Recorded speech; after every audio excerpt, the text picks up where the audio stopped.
To avoid marrying into the lowly Viscount's family, the older sister actually pushes her younger sister forward as a shield, not knowing that the Viscount's family had originally chosen the younger sister as their daughter-in-law, so the younger sister naturally becomes the beloved treasure of the Viscount household. In the carriage, the girl nervously grips her dress hem, asking her mother-in-law for the 10,000th time, do they really want her, this useless person, as their daughter-in-law? The Viscountess notices her anxiety and patiently tells her they haven't chosen the wrong person. From beginning to end, she's the only daughter-in-law they've ever wanted. Getting this answer, the girl finally feels relieved, and just then the carriage comes to a stop, so she gets out of the carriage with her mother-in-law. Seeing the enormous mansion, she's too shocked to speak. The butler beside her quickly urges her to come inside, and the father-in-law, who arrived home before them, hurries out to greet them upon hearing the commotion. She points to the blue-haired, dark-eyed young man beside her, telling the girl this is their eldest son and her fiancé. The girl stares blankly at the handsome young man, her face involuntarily turning red. All of this feels like a dream. Has she really successfully escaped her birth family? A few days ago, their family received a marriage proposal from the Viscount's family. The proud and arrogant older sister declared she would rather die than marry into the Viscount's family. Never mind how excellent her own conditions are. That Viscount's family even bought their title. They can't be considered true nobility at all. The father and daughter's argument is overheard by the girl who just returned home from grocery shopping. Just as she wonders what exactly is happening, her mother swaggers in, knocking the butter out of her arms. The girl quickly picks up the butter and greets her mother. Her mother frowns at her clumsy appearance. Just then, hearing their commotion, the older sister suddenly gets an idea. The proposal letter only says they want to marry a daughter from our family, but doesn't specify which one, so it doesn't matter who goes. Why not let the younger sister go? Father agrees with this suggestion, and he and the older sister immediately stare at her like predators eyeing prey. Good daughter, as long as you're willing to marry over there, their family will give us a large sum of money. The girl is immediately stunned by these words. So, in her father's eyes, she's just a commodity. What's ridiculous is that they look down on the Viscount's family for buying their title, yet desperately want to climb the social ladder with an earl's family to become true nobility. She doesn't want to let others casually decide her marriage matters like this, so she shouts loudly that she won't marry. Since their family's decline, she hasn't had a single hot meal, and to prove her worth, she's been working tirelessly without complaint. Never expecting that, even so, she still can't escape the fate of being sold by her family. Just then, her mother suddenly steps forward to stop her father. Just as the girl regains hope, her mother's words plunge her into an icy abyss. Turns out she just can't bear to lose this free labor. But even so, she still hopes her mother can persuade her father. But when her mother sees how much money the Viscount's family is willing to pay, her eyes immediately light up with greed. Thinking that with this money, she can become a wealthy lady again. She cups the girl's face in her hands. You can't be so selfish. Just be obedient and marry over there. Your sacrifice will benefit the whole family. The girl falls silent upon hearing this, while her mother looks at her shabby appearance with disgust, wondering why children from the same womb can have such different temperaments. She squeezes the girl's shoulder. It wasn't easy raising you to this age. As payback, marrying over there would make you our family's great hero. Tears burst from the girl's eyes upon hearing this. These were once the words she most longed to hear, but now she can't feel happy at all. Seeing her acquiescence, her mother sends her off to cook. Then they happily discuss their life after getting the money, no one feeling guilty about selling the girl. After leaving the room, the girl sobs uncontrollably, never having imagined that one day her family would abandon her so ruthlessly. Meanwhile, on the other side, to bring their daughter-in-law home, the entire Viscount's family actually plans to mobilize everyone. This grand gesture overwhelms the girl who has never been valued at home. She never expected her in-laws to value her so much. Completely different from her snobbish family members. A week later, the Viscount's family comes to propose marriage as promised. The whole family arrives in grand procession, each person carrying an innate noble bearing. Her mother is so intimidated by this display that she keeps swallowing nervously, but still bites the bullet to receive them. After all, she doesn't want to be outdone by these fake nobles. The girl looks around searching for her brother's figure, not expecting that he wouldn't even come on such an important day, so she can only secretly observe her future mother-in-law, thinking that she'll soon become family with them. The girl decides to greet her in advance, but just as she's about to speak, her mother calls the Viscountess aside. Watching the adults from both families intensely discussing her marriage, the girl's eyes gradually dim. So she's being sold off without even deserving a wedding, not even knowing who her marriage partner is. If only they had still come for her sister, she would definitely refuse them without hesitation, and the marriage would naturally be cancelled.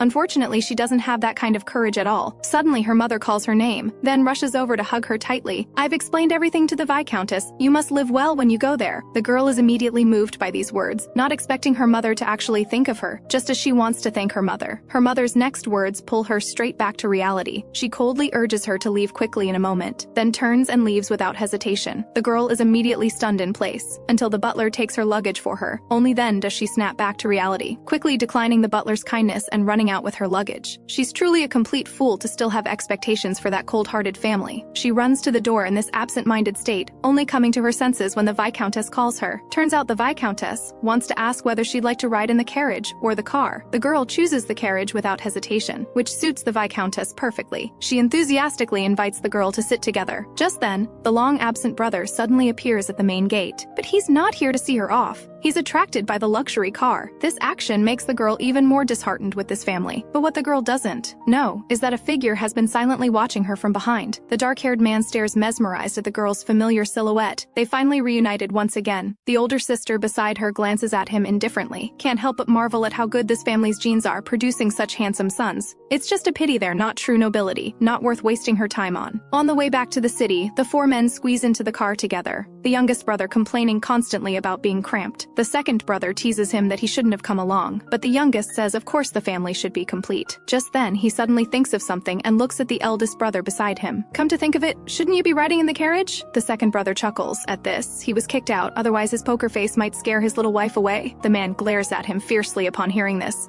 making them burst into laughter, but he still takes these words to heart, wondering if he really did scare the girl. After all, the girl kept hunching her shoulders just now, but her dazed appearance was still quite adorable. Thinking that she's finally become his fiancée, his heart fills with excitement. Soon after, the girl is brought home by her in-laws in grand procession. Looking at the enormous mansion, her heart is filled with mixed emotions. Just how much time would it take her to clean this entire place? But their family is so wealthy, surely they wouldn't make their daughter-in-law clean. Just as she racks her brain thinking about this, the Viscountess suddenly calls her to go to the reception room together. Everyone is waiting for them now, so the girl hurriedly follows. Upon entering the reception room, the girl once again witnesses how wealthy this family is. Any random ornament is priceless. If she accidentally breaks one, selling her wouldn't even cover the cost. No, she must try hard to control herself and not think about such unlucky things. Just then, her father-in-law suddenly speaks up to introduce the family members. He points to the blue-haired, dark-eyed man beside him, telling her this is the eldest son and her fiancé. The girl stares blankly at the man. She has never seen such a handsome man before. Unexpectedly, her gaze meets his directly, frightening her into immediately turning her head away, feeling like her fiancé looks so fierce. Little does she know that this action particularly wounds the man's heart, completely unaware of what he did wrong. The old father notices his eldest son's dejection, helplessly pats his shoulder and continues the introductions. After introducing the second and third sons, the last introduction is the Viscountess. She has a naturally warm personality. After introducing herself, she invites the girl to sit down. After arriving here, the girl becomes the center of everyone's attention. Feeling everyone's gaze focused on her creates enormous pressure for the girl. The Viscountess beside her notices this and immediately coughs to hint that everyone should stop staring at the girl, then gently comforts the girl. You look tired, so let's talk about our family matters later. Today, let's first discuss the wedding. After all, that's the most important thing. Seeing the Viscountess being so considerate, the girl can't refuse. But the Viscountess's next words terrify her. She never expected that for just a small wedding. The Viscountess would need to prepare for a full 2 years. Could this be a test for her? If she doesn't do well, will she be thrown out? Thinking this, the girl immediately becomes extremely nervous, vowing to work hard to make everyone accept her. After the conversation ends, she carries her luggage back to her room. As soon as she leaves, the eldest son hurriedly stands up and complains to his parents that the wedding preparation time is really too long. He can accept at most 1 year. The Viscountess hears this and rejects it without a second thought. Actually, she has long considered the girl her own daughter. The first time she saw her at the orphanage that day, she was moved by her warm smile and immediately proposed to the director that she wanted to adopt her, but learned from the director that she was the youngest daughter of a fallen noble family, only doing volunteer work at the orphanage. After later learning about the girl's situation at home, she joined forces with her family to set up a plan to bring her back as a daughter-in-law. But she won't force her to marry her son, so she specifically reserved 2 years for them to get to know each other. If by then they truly love each other, she will arrange a grand wedding for them. She sincerely hopes the girl can live a happy life here. Then she looks at her eldest son with bright eyes, hoping this boy will rise to the occasion and win the girl's heart soon. Of course, compared to the Viscountess's strong favoritism, the Viscount is not to be outdone. He even prepared 3 different titles for the girl to choose from, just to get closer to her. After all, he only has 3 sons in his life.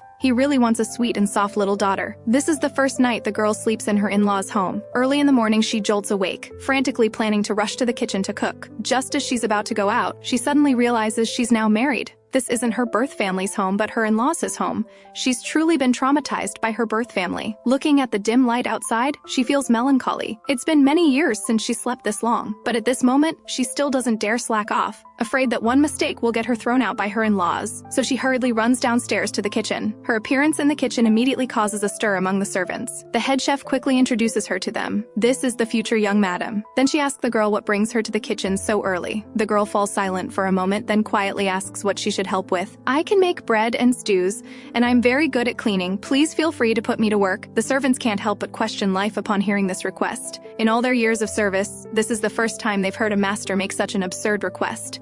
So the head chef can only politely decline the girl's offer. But these words sound different to the girl's ears. She thinks if this continues, she might soon be thrown out. So she grabs an apron from the wall, charges straight into the kitchen, and no matter how the head chef tries to stop her, it's useless. She can only let the girl show off her skills in the kitchen, making all the servants exclaim that the young madam is really too adorable. Soon, it's mealtime, just as everyone sits down to prepare to eat. The Viscount notices the girl standing to the side. Why are you standing there? The girl is somewhat at a loss hearing this. After all, when eating at home, her mother never allowed her at the table. Just then, the eldest son thoughtfully pulls out a chair for the girl, saying you can sit here. The girl hurriedly thanks him, never expecting to actually eat with them. This feeling is really too surreal. The eldest son beside her thoughtfully asks if she'd like milk or tea. The girl seriously answers that she'd like milk. The eldest son smiles fondly upon hearing this. Clearly, they've only been together for a few short days, yet they're familiar like an old married couple. The old father, watching the young couple's lovey-dovey manner, feels like even his food doesn't taste good. Just then, he suddenly notices the excellent-looking omelet rice beside him. The girl hurriedly explains this is made by her own hands, and if they don't want to eat it, they don't have to. Unexpectedly, once she says this,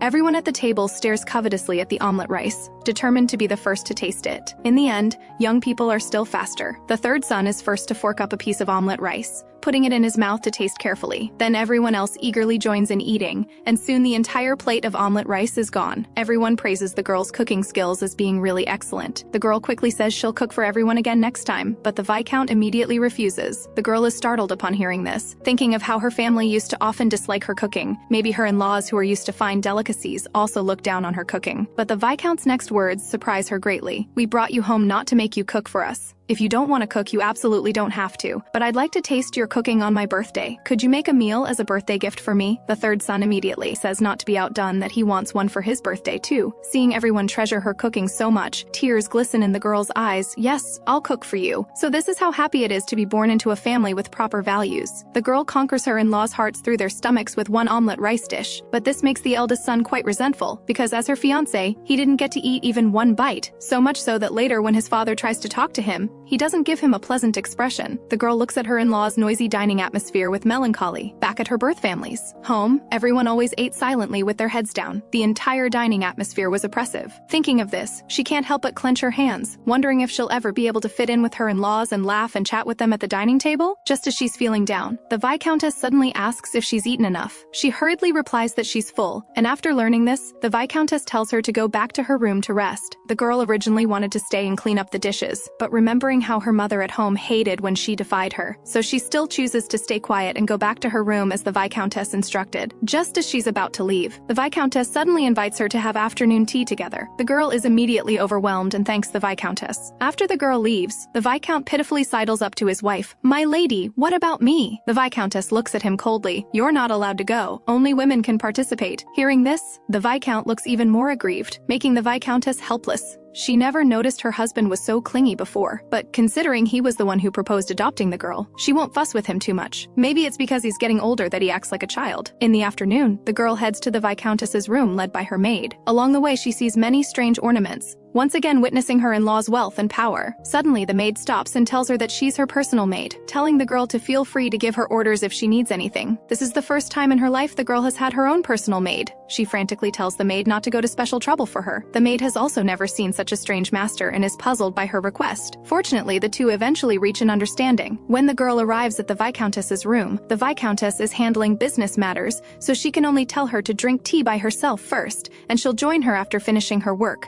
Just as the girl picks up the teacup to drink, she smells a special fragrance. She has never drunk such fragrant tea before. As she's intoxicated by the tea's aroma, the Viscountess suddenly asks if she likes her current room, which she personally prepared for her. It's just that she doesn't understand young noble ladies' preferences nowadays. If she doesn't like it, they can redecorate when the weather gets better. The girl quickly expresses that she's very satisfied, just that the wardrobe feels a bit strange. The Viscountess suddenly understands. Upon hearing this, the wardrobe does have problems, doesn't it? Would it be better to make a walk-in closet? But I think changing clothes would be a bit bit cold that way. The girl sees that the Viscountess misunderstood her meaning. She quickly explains that she just minds the dazzling array of things in the wardrobe, wondering if she's moved into someone else's room. Wouldn't that be impolite? And she couldn't help trying on the beautiful high heels, which makes her feel deeply ashamed. Unexpectedly, the Viscountess laughs upon hearing this. You don't need to feel burdened. Those were originally gifts we prepared for you. Since everyone's aesthetic is different, we unknowingly filled an entire wardrobe. The girl is deeply moved by these words. Thank you so much, mother. Hearing her finally willing to call her mother, the Viscountess is greatly comforted. Well then, let's get to the point. Is there anything you want to do? Times are different now. Women should also cultivate self-reliant abilities. The girl is immediately stunned upon hearing this. Her mind goes completely blank. What does the Viscountess mean by these words? She previously said the wedding would be held in 2 years. Now she's saying she should learn things. Could all this be so that after she's thrown out, she can live independently? The girl's mood suddenly drops upon hearing this. The Viscountess thinks she doesn't like the idea. She quickly grips her hands tightly. If you don't want to learn, you don't have to, but it would be best if you could master some basic knowledge. Their family now has many enemies. If she's just soft-hearted, it will only get her hurt in social circles. But she still can't bear to be harsh with this child who has suffered so much. Actually, I don't mean for you to do it right now immediately, but hope you can experience more things and find what you truly like. After hearing this, the girl finally reluctantly agrees. So the Viscountess tells her to hurry back and rest. After seeing her off, the Viscountess falls into deep thought. Actually, she really wants to tell the girl that she has long understood her pain and difficulties, but that would make her seem like a strange person. On the other side, after returning to her room, the girl reflects on the Viscountess's words. Thinking about it now, her siblings have received elite education since childhood. Each of them is smarter than her, who can only read and write. So when the Viscountess asked what she wanted to do, she fell silent. After all, at home she used to collapse and sleep after finishing work. She simply had no time to study. Is it really not too late to start now? She collapses onto the bed, trying hard to recall if her past self ever had anything she wanted to do. Somehow she remembers her sister playing piano. Back then, she could only hold a mop and clean nearby. She actually envied her sister quite a bit. If possible, she'd like to learn piano too. Thinking about this, she unconsciously falls asleep. In the evening, the maid comes knocking to call her for dinner, but gets no response. Entering the room, she discovers the girl actually has a fever. So the maid immediately rushes anxiously to the dining room to call the Viscountess. The Viscountess jumps up upon hearing this, immediately ordering loudly to call the family doctor. Later in the girl's room, she weeps uncontrollably, feeling it's her own fault for pushing the girl too hard,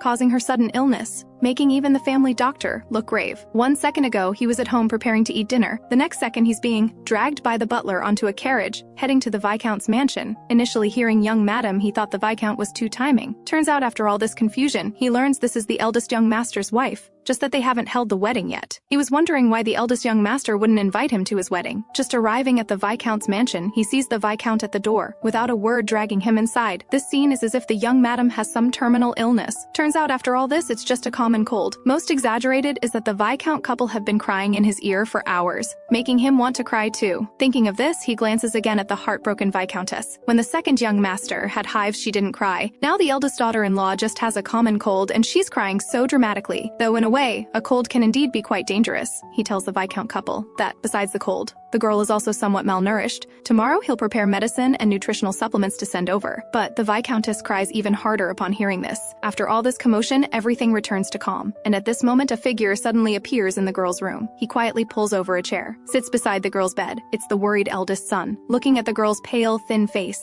his heart aches terribly. Thinking of when they first met at the orphanage 4 years ago, she was still so healthy. A chance encounter in youth made the young man fall in love with that girl who was warm like the sun. Even though later she no longer remembered him, he still vowed to protect her for life. 4 years ago, when the three brothers accompanied their mother to volunteer at the orphanage, the youngest brother ran away because he didn't want to do volunteer work, but accidentally wandered into the woods behind the orphanage and took a hard fall. Fortunately, the girl happened to encounter him and immediately gave his wound emergency treatment. The eldest and second brothers who came looking for him saw this scene and quickly expressed their gratitude to the girl, but the girl was still somewhat wary of strangers, only relaxing after confirming the brothers' identities. The blonde, golden-eyed girl was particularly dazzling under the sunlight. Just one look and the eldest brother was completely captivated. Fortunately, the second brother was there. Seeing the girl lower her guard against them, he took the opportunity to ask how to get out of this forest and back to the orphanage. Turns out the brothers had also unknowingly gotten lost while looking for their youngest brother. Finally, the three brothers successfully returned to the orphanage with the girl's help. The girl immediately disinfected the youngest brother's wound and warned him to avoid going into the woods in the future, as there are not only many rocks but also venomous snakes.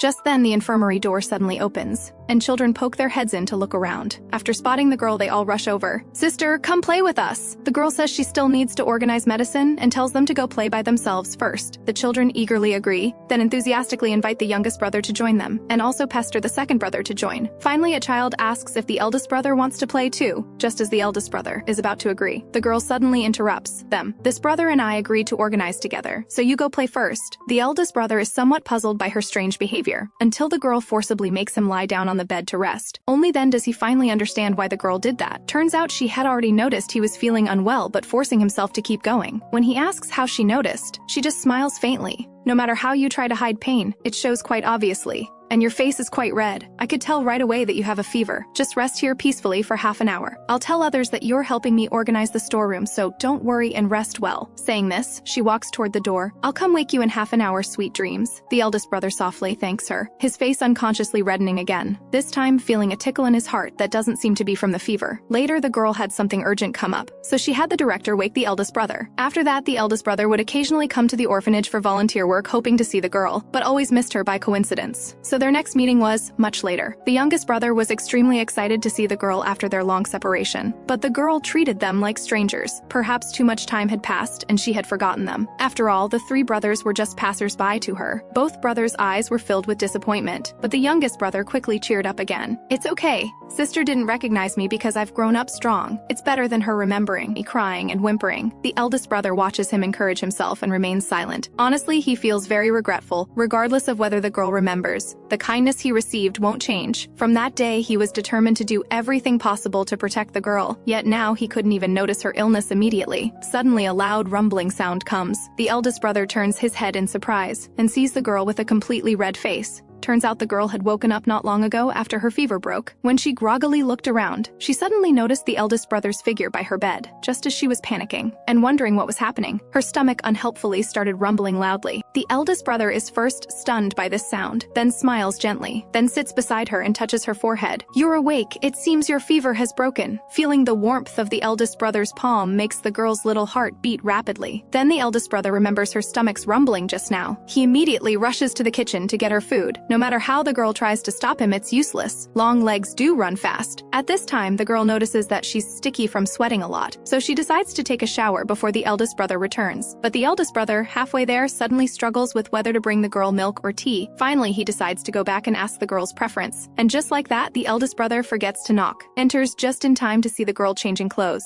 At that moment, the eldest brother lets out a pig-like squeal of shock, slams the door shut, and flees in panic. The girl stands frozen holding her clothes, never expecting the usually aloof eldest brother to lose composure like that. The eldest brother's commotion also attracts the second and third brothers, who collectively condemn his shameful behavior, making him even more embarrassed. The doctor, who comes the next day for a follow-up examination, shows the girl great care and concern, making the girl quite uncomfortable. He's treating her like a child. The Viscountess, worried she'd be bored staying in her room, brings lemon juice to drink together. The doctor reminds her that the girl needs more rest, so they can't stay together too long, and the Viscountess quickly says she understands. The girl takes a sip of the lemon juice the Viscountess brought. Strangely, it's not as sour as expected, but rather sweet, and she learns the Viscountess specially added honey for her. Thinking of how during her illness these past few days, everyone in her in-law's family has taken extra care of her. First, the Viscountess feels deeply guilty about forcing her to study that day. Then her father-in-law prepares lots of high-calorie foods for her, hoping she'll recover quickly. And finally, both younger brothers blame themselves for not noticing her illness in time. Thinking of how everyone is so devoted to caring for her, she absolutely cannot disappoint their expectations. So she proactively tells the Viscountess that she wants to study hard and hopes to grow into a capable eldest daughter-in-law soon. The Viscountess is greatly comforted to see her like this. Everything is developing in a good direction, except for one person. Since that incident happened, the eldest brother hasn't been home for several days. Although he went on a business trip for work, he still decides he must apologize properly to his wife when he returns. Just as he's immersed in deep guilt again, an unexpected visitor comes to his room. Turns out his good friends learned about his marriage and rushed over to satisfy their curiosity. To bring the girl home as a bride, they paid an extremely generous dowry. As soon as the Marquis family got the money, they spent it like water, wishing they could announce to the world that they sold their daughter to the Viscount's family. All this was within the eldest brother's expectations. After all, it was precisely because of the Earl couple's greed and incompetence that they squandered their vast fortune. And their eldest son is also a worthless person with no ambition, not worth fearing at all. The only one that concerns him is the eldest daughter. She always has an extravagant appearance, making the girl suffer greatly, just as he's concentrating on his thoughts. The Duke plops down beside him. But this money isn't much for your family, right? But shouldn't you show off a wife you paid so much money for? Or do you actually have some problem? The eldest brother immediately explodes upon hearing this. He doesn't want to tell this pervert anything about his wife. Seeing him remain tight-lipped, the Duke simply proposes to investigate himself. Upon hearing this, the eldest brother's expression immediately darkens. Fortunately, the Earl quickly steps in to smooth things over. The eldest brother glances at the two of them imperceptibly. These two are still inseparable just like in the past, and his life underwent earth-shaking changes from the first day he met them. But his two good friends still find it incredible that he chose a daughter from a fallen Earl's family as his wife. After all, he was an excellent graduate from the Royal Academy with outstanding character and academic performance. So they keep begging the eldest brother to bring the girl to meet them at the grand celebration. But as soon as the eldest brother hears this, he immediately takes off, leaving his two good friends greatly disappointed. Meanwhile, with the Viscountess's encouragement, the girl picks up her beloved painting again. Unexpectedly, the landscape painting she creates causes her father-in-law and mother-in-law to fight over it, with the father-in-law ultimately winning by a slight margin. Then the Viscountess teases her about her and the eldest son. Did you two have a fight? The eldest hasn't returned from his business trip yet. I can't even hold an engagement ceremony for you. The girl immediately blushes upon hearing this, gripping her dress tightly. Hearing the Viscountess say this, she indeed hasn't seen the eldest brother since that day. Could her reaction that day have hurt his feelings? Then the Viscountess tells her, although the engagement ceremony hasn't been held yet, she has long considered her true family. Since the engagement ceremony is uncertain when it can be held,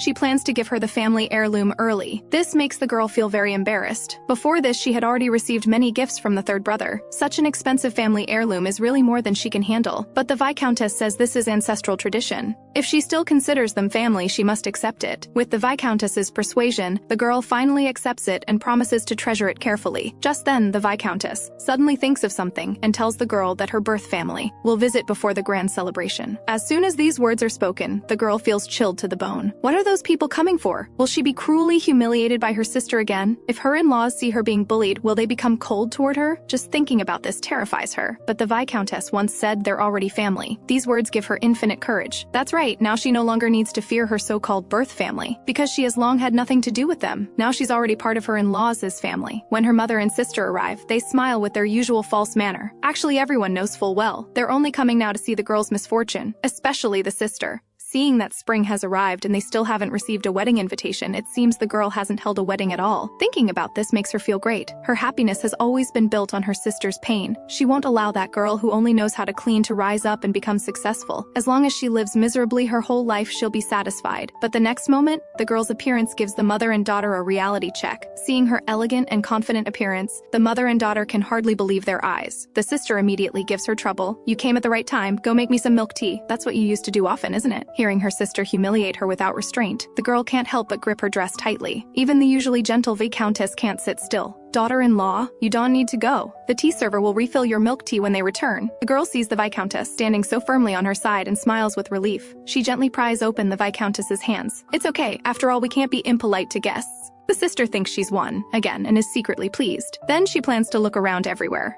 Even before coming here, she planned to ask the Viscountess and others for more money, never expecting this place to be even more luxurious than imagined. So she immediately stops a maid and demands she take her to the girl's room. The maid feels this request is inappropriate and refuses, but gets slapped hard by the sister. What are you? A mere servant dares to talk back to me. Take me there quickly. In the end, the maid, afraid of being beaten again, still takes her there. Unexpectedly, when the sister sees the room, her eyes light up immediately. She can't believe this family treats that girl so well, preparing so many expensive clothes and jewelry for her. She wants to pack it all up and take it away. And she also discovers the family heirloom hidden in the drawer, taking this away without hesitation too. While the mother-in-law and daughter-in-law busy entertaining them are completely unaware, the Viscountess collapses in her chair, feeling like entertaining that mother and daughter pair cost her 10 years of life. The girl stands beside her with admiration, feeling grateful that having the Viscountess there helped them get rid of her mother and sister so quickly. Unexpectedly, the Viscountess just fondly ruffles her head upon hearing this. You were great too, more and more like a proper young madam.